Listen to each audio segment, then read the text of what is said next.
A new report shows Indiana's HIV-related body fluid laws punish acts that don't transmit HIV. There is currently a bill working its way through the State House which could change that. WRTV's Nico Panisi spoke to a person living with HIV about what this could mean for their community. Todd Fuqua openly lives with HIV. They believe they should be treated the same as everyone else under the law. It shouldn't be signaled out just because we have a health condition. There are 6 HIV-related laws in Indiana. 2 of them, battery by bodily fluid or waste and malicious mischief by bodily fluid or waste, make it a felony for a person who knows they're HIV positive to knowingly, intentionally, or recklessly expose another person. Fuqua says these laws do not reflect current science. The thought of it just kind of scares me. You know, there's a huge difference between a misdemeanor and a felony. Damien Center President and CEO Alan Witchey says many of these laws were written at a time when there was very little knowledge about HIV. A lot of the laws in Indiana were written back in the 80s when the HIV epidemic was first coming into being.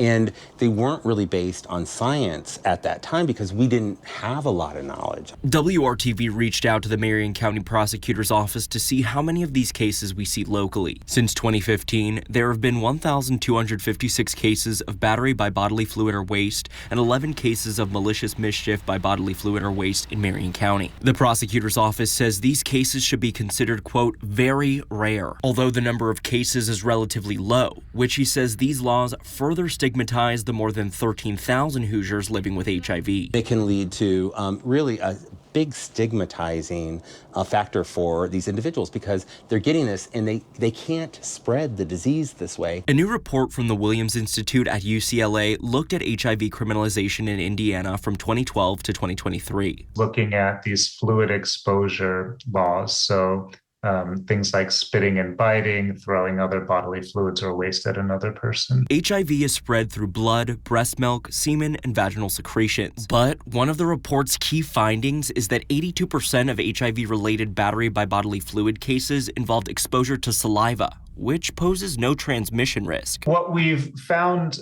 over and over is that people are being arrested, prosecuted, convicted, and incarcerated for acts that could not transmit HIV. Fuqua and the HIV modernization movement have spent years trying to change these laws. Fuqua hopes this legislative session will be different. We've been working the last 2 years to kind of build awareness and support in the Senate, and so we're optimistic that we'll do better this year. In Indianapolis, Nico Panisi, WRTV. House Bill 1355 removes enhancements for battery by body waste and malicious mischief with food based on HIV contamination.